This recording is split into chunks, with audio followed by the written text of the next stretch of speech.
Good morning, and my name is Tara. We would like to thank you for joining us for today's Dharma family service. We will begin this service with a moment of quiet sitting. Reverend Kuwahara will strike the bell, and we will sit for 1 or 2 minutes to quiet our minds and prepare to hear the Dharma. And then he will strike the bell again, and we will continue with the service.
Namo Amida Butsu, Namo Amida Butsu, Namo Amida Butsu, Namanda Butsu, Namanda Butsu, Namanda Butsu, Namanda Butsu, Namanda Butsu.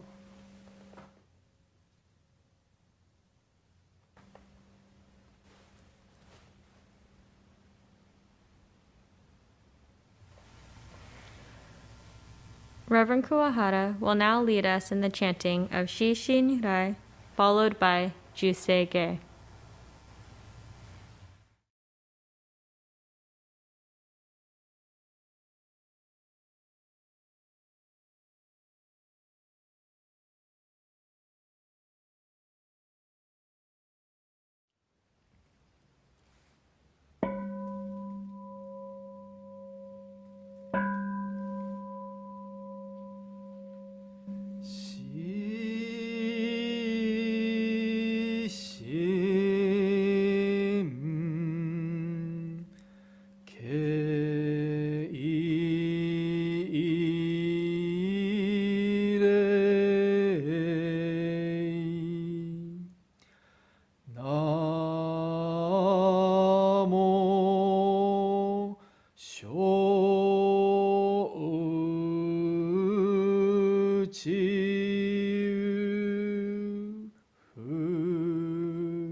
Gagon chosei ga hishimu jodo shigan fu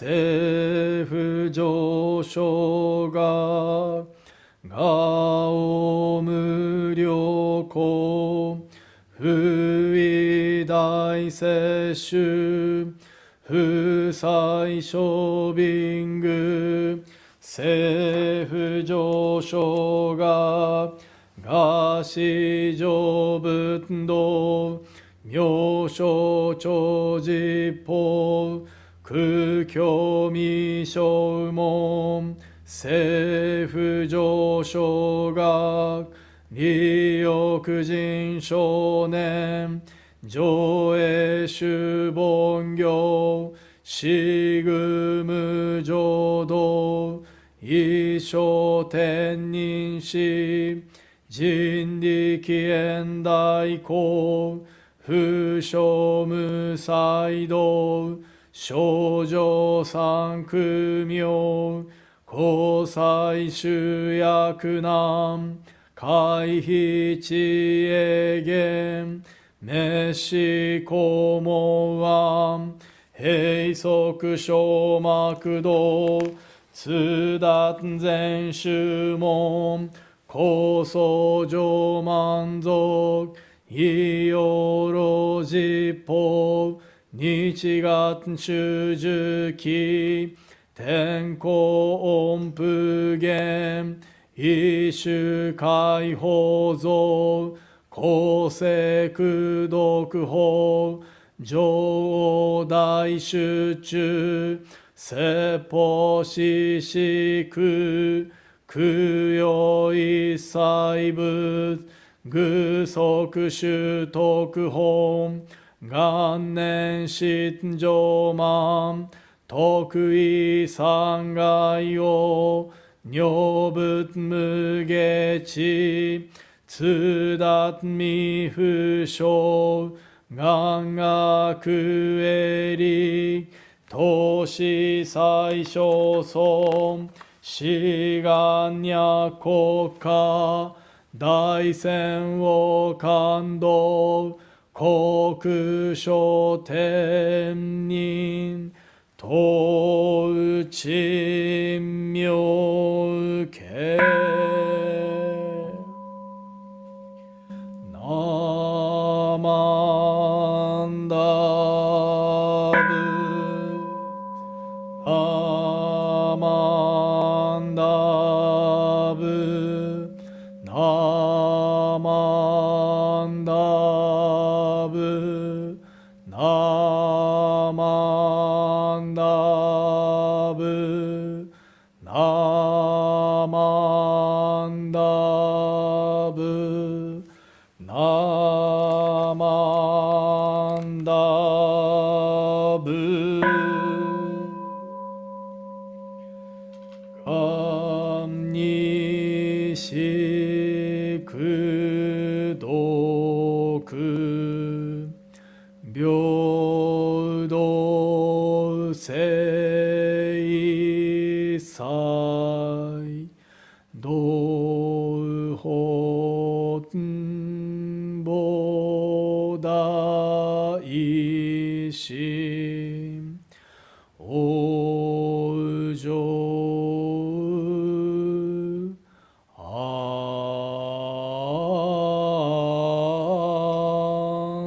楽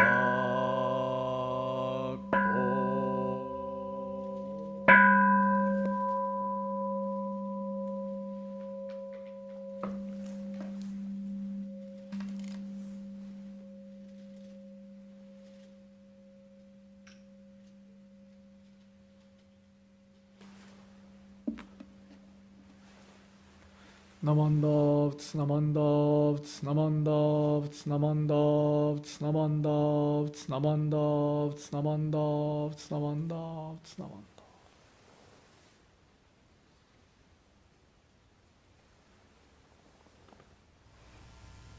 Please join us in the singing of the Gatha Arigato, featuring vocals by Tony Hale.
smile glowing warm within my heart. I am overcome with thank yous to share. I give thanks to you, dear friends, for the time we share, oh so preciously today. To Amita's light, I say thank you for the path so brightly lit, guides me safely through this day. And I thank you so, and I thank you so, for this love we all share. I offer as I am these words of thanks every day.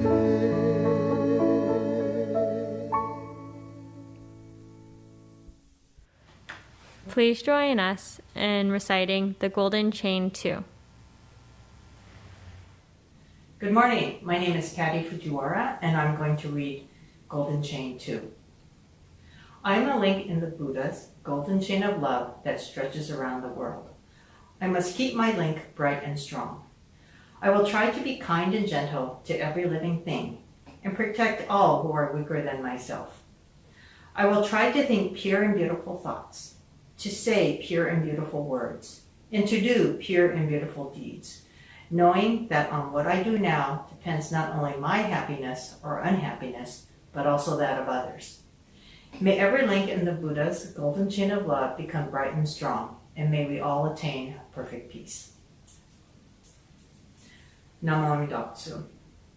Namo Amida Butsu. Namo Amida Butsu. We will now have a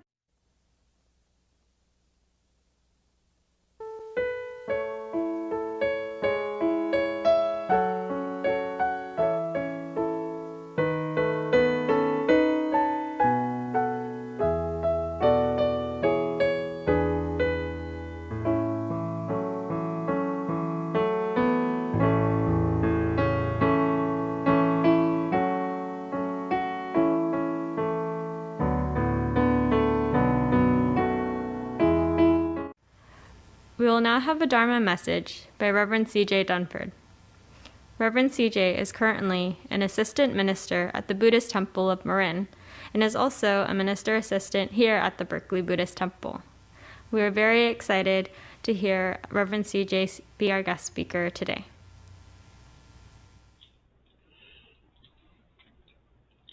Good morning, and thank you for coming to our Nirvana Day Dharma Family Service. I'd like to start with today's family Dharma message. If you could please join me in Gassho. Namo Amida Butsu, Namo Amida Butsu, Namo Amida Butsu, Namandab, Namandab, Namandab.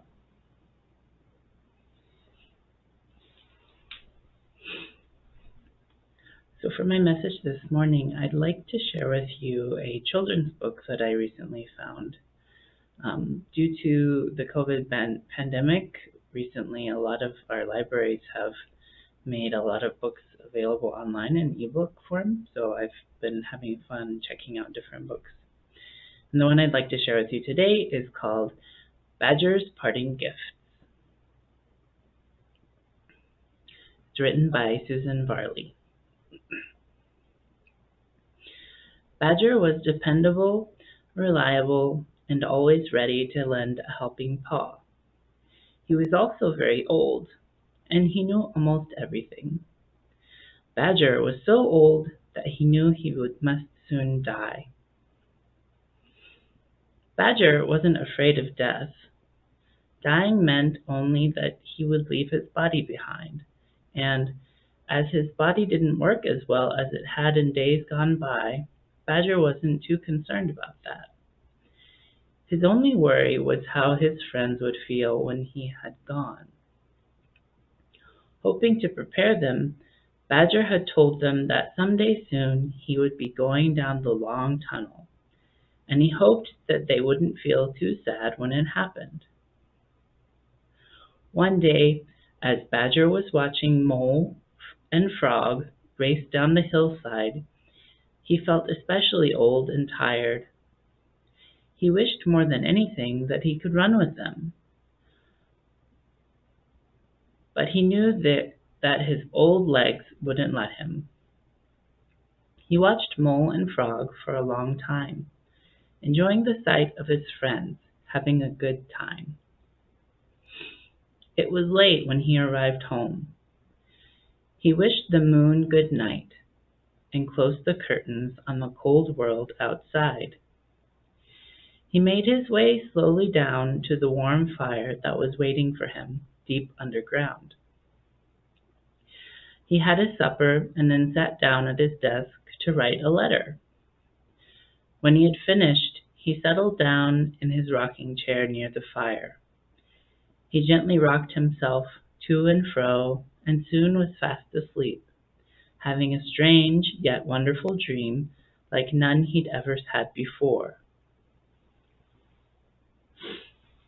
Much to Badger's surprise, he was running. Ahead of him was a very long tunnel. His legs felt strong and sure as he ran towards it. He no longer needed his walking stick, so he left it lying on the floor in the tunnel. Badger moved swiftly, running faster and faster through the long passageway, until his paws no longer touched the earth. He felt himself turning head over paws, falling and tumbling, but nothing hurt. He felt free. It was as if he had fallen out of his body. The following day, Badger's friends gathered anxiously outside Badger's door. They were worried because he hadn't come out to say good morning as he always did. Fox broke the sad news that Badger was dead and read Badger's note to them. It said simply, "Gone down the long tunnel.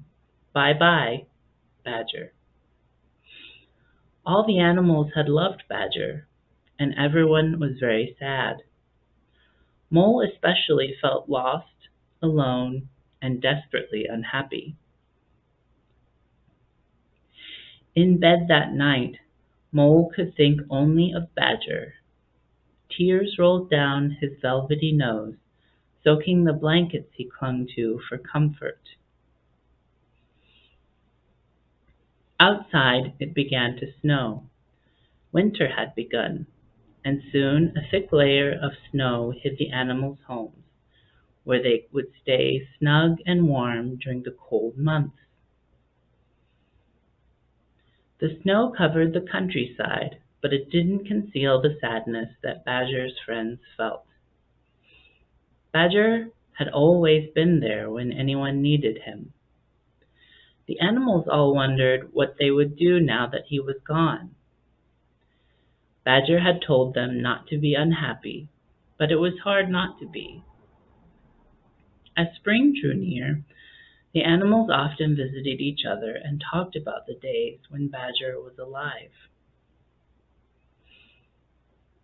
Mole was good at using scissors, and he told about the time Badger had taught him how to cut out a chain of moles from a piece of folded paper. Paper moles had littered the ground that day. Mole remembered the joy he'd felt when he finally succeeded in making a complete chain of moles with the paws joined. Frog was an excellent skater. He recalled how Badger had helped him take his first slippery steps on the ice. Badger had gently guided him across the ice until he had gained enough confidence to glide out on his own. Fox remembered how, when he was a young cub, he could never knot his tie properly until Badger showed him how. Starting with the wide end of the tie, it's right over left, once around to the back, up and then down through the crossover, and, holding the back of the tie, push the knot up the neck. Fox could now tie every knot ever invented, and some he'd made up himself. And of course, his own necktie was always perfectly knotted. Badger had given Mrs. Rabbit his special recipe for gingerbread, and had shown her how to make gingerbread rabbits. Mrs. Rabbit was well known throughout the countryside for her excellent cooking. As she talked about her first cookie lesson with Badger, not so long ago, she could almost smell the wonderful fragrance of gingerbread, fresh from the oven. Each of the animals had a special memory of Badger, something he had taught them that they could now do extremely well. He had given them each a parting gift to treasure always. Using these gifts, they would be able to help each other. As the last of the snow melted, so did the animals' sadness. Whenever Badger's name was mentioned, someone remembered another story that made them all smile. One warm spring day, as Mole was walking on the hillside where he'd last seen Badger, he wanted to thank his friend for his parting gift. "Thank you, Badger," he said softly, believing that Badger would hear him. And somehow, Badger did. I hope you all liked this story. I know it's a bit sad, but there's also a lot of hope and gratitude in Badger's parting gift. Just like in our lives, we will inevitably lose someone we love. And we will all eventually die ourselves. This is a fact of life that the Buddha realized. On Nirvana Day, we remember when Shakyamuni Buddha died long ago. More than just that, however, Nirvana Day is a celebration in gratitude for the gifts that the Buddha left for us. And those are the Dharma, which are the Buddha's teachings, and the Sangha, or our family of Buddhists here at Berkeley Buddhist Temple and all around the world. When we feel sad about losing someone we love, it's okay to miss that person. I hope, in addition to feeling that sadness too, we can also feel grateful for everything that that person has been for us in our lives. Would you please join me in Gassho as we say thank you to Buddha for the Dharma and our Sangha. Namo Amida Butsu, Namo Amida Butsu, Namo Amida Butsu, Namanda, Namanda, Namanda, Namanda.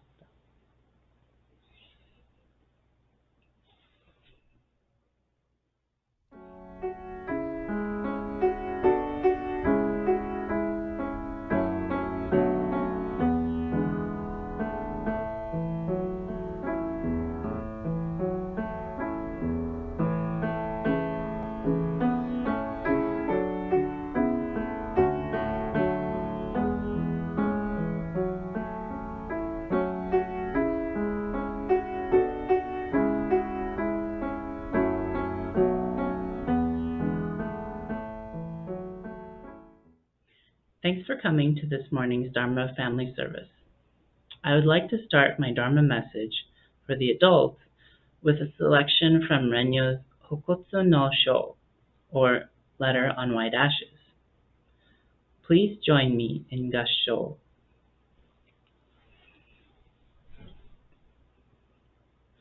In silently contemplating the transient nature of human existence, nothing in our world is more fragile and fleeting than our life. Thus, we hear of no one sustaining a human form for 1,000 years. Life swiftly passes, and who among us can maintain our human form for even 100 years?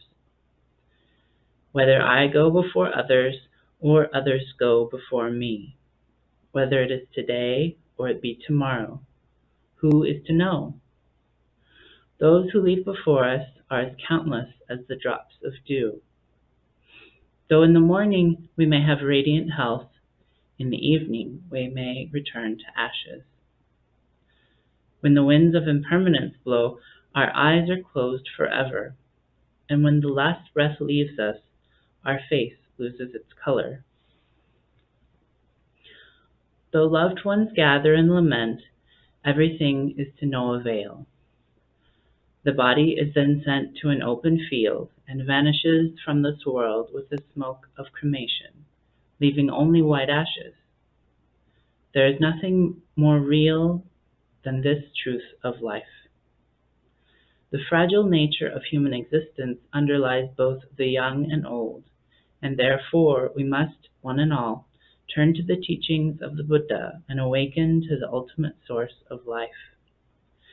By so understanding the meaning of death, we can come fully to appreciate the meaning of this life, which is unrepeatable and thus to be treasured above all else.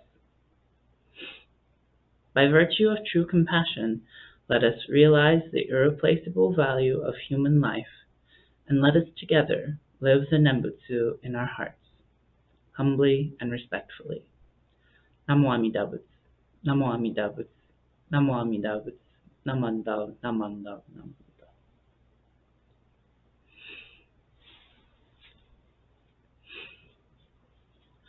While death and impermanence aren't the happiest of subjects, they're ones that we should be mindful of today as we commemorate Nirvana Day, or the day of Shakyamuni Buddha's passing away.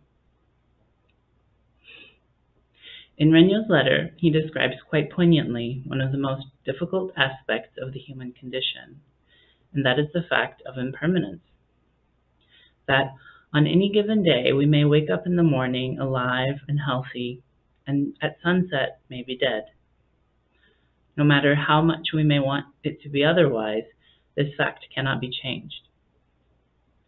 Throughout history, many folks have sought remedies for death. In many works of film and literature, usually those who look to find ways to prevent the deaths of the ones they love or to extend their own lives meet with tragedy. As an example from one of my favorite series, Star Wars, Anakin Skywalker wishes very deeply that he could protect and save the ones that he loved, and he became obsessed with this pursuit, ultimately becoming ruled by his fear and ambition, which leads to him killing the ones he so desired to love and protect. To me, being Buddhist requires a lot of courage, because as we study our teachings, we may come to see, just like the Buddha, that death is inseparable from life. Finding this acceptance doesn't make us immune to grief or to sadness, but it helps give us the strength and grounding to face impermanence and death with less fear. As I reflect on my own relationship with death, I think I have very mixed emotions. Growing up queer in a very conservative part of our country meant that I faced a lot of hostility, even as a child in life. I don't think I knew exactly who I was back when I was very, very young, but I knew who I wasn't. And I knew that I didn't fit into the roles that my religion and my culture had told me that I needed to fit into in order to be a quote-unquote good person. This led to a lot of doubt and anxiety, which in turn grew into profound sadness and depression. There were times that I felt so overwhelmed and alone in the world that I thought it would be much easier if I were dead. So now, when I think about the idea of me dying, it isn't all that scary. Honestly, sometimes I'm surprised that I'm still living now, and I'm grateful to be here today. When I was living in Japan last year, I had a seizure, which was something I'd never experienced before. Luckily, I was with my friend Heiwan when it happened, who called the ambulance.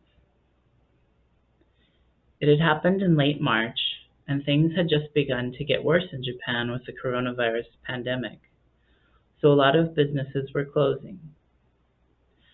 I wound up having to be in the hospital in Osaka for a whole month. And though visiting options were very limited because of the pandemic lockdown, Heiwan was there for me the whole time. We found out that an infection in my sinuses had spread to my brain, which is what caused the seizures. I wound up having to have surgery on my sinuses and then 2 surgeries on my brain to drain the fluids from the infection.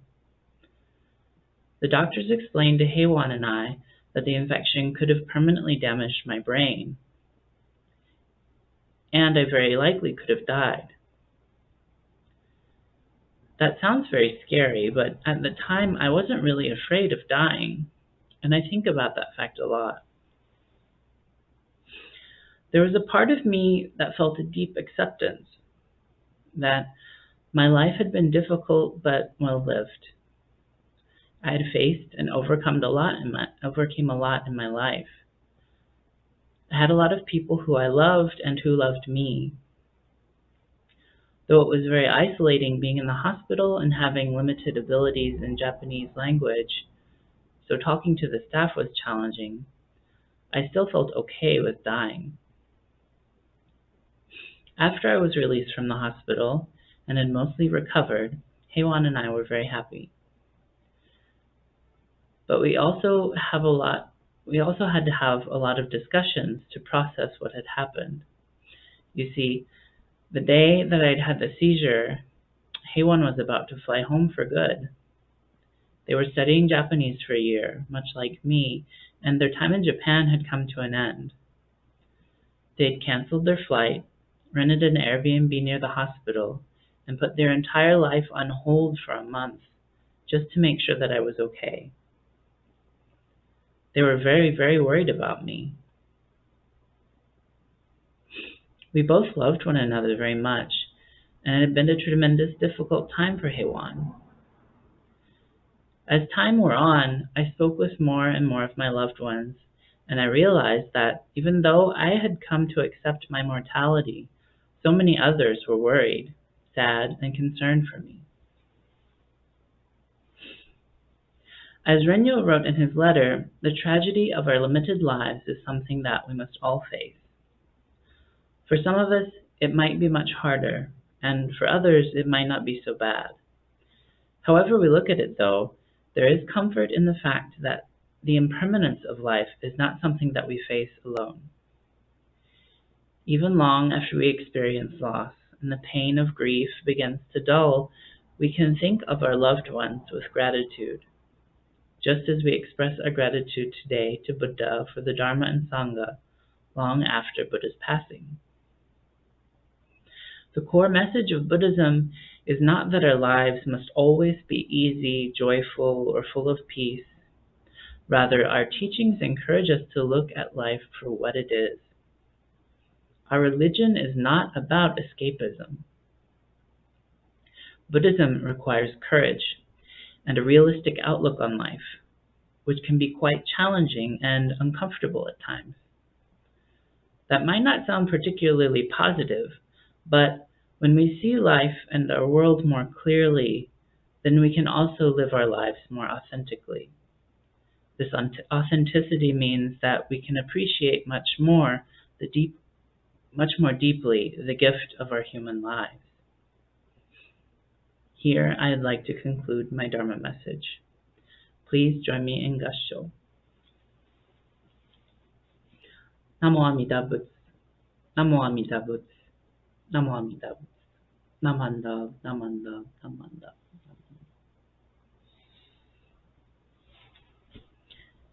Thank you for coming, and I hope to see you at the coffee social.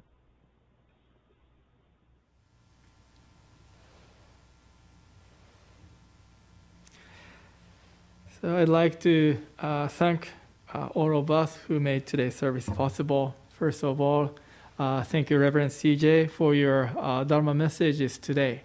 ありがとうございました. Thank you very much. And then thank you, Tara, for being a chairperson for today's service. ありがとうございました. Thank you.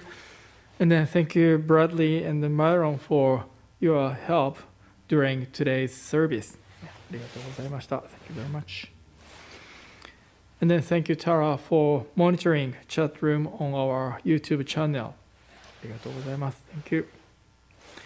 And then thank you, Emiko-san, the music team, for the beautiful music gather for the service today. ありがとうございます。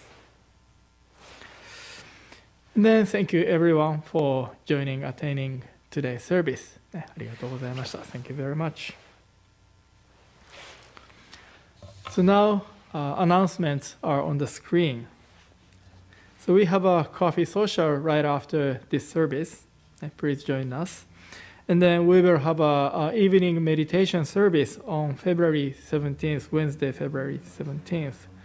And then on Saturday, February 20th, BCA has a workshop, National Council meeting workshop, starting at 10:30.